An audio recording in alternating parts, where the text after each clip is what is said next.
The History Man with Terry Kringle. Hello. When I was a small boy, I was fascinated by the, to me, huge granite monument which stands on Loch Promenade near the sea terminal. It was the inscription on it that exercised my young mind.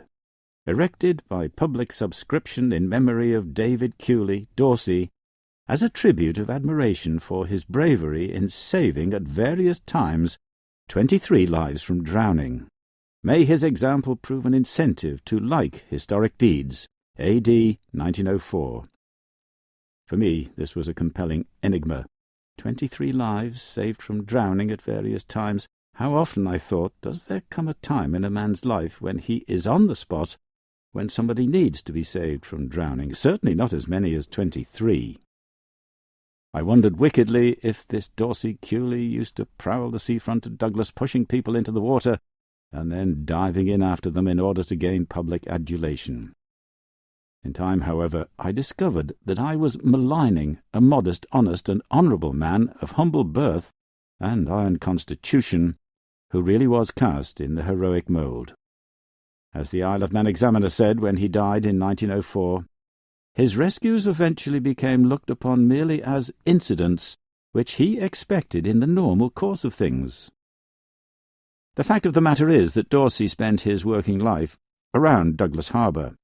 He was a mooring man for the Steam Packet Company for 27 years, helping to tie up the boats when they came in, and people often did fall into the harbour for one reason or another, and there was Dawsey right on cue.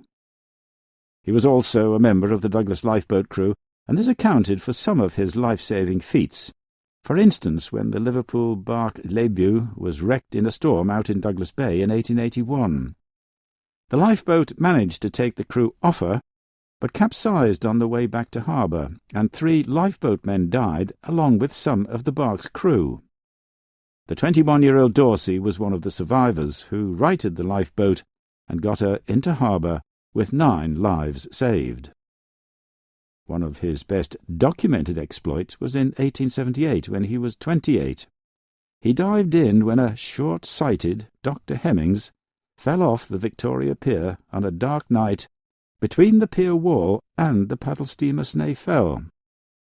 The weather was foul, Dr. Hemmings couldn't swim, and Dawsey had to fight for 20 minutes to keep him afloat until help came. This won Dawsey one of his 3 awards from the Royal Humane Society. In 1888 he was presented by Governor Locke with more than £50 in a purse of gold coin, subscribed by local people in recognition of his heroism.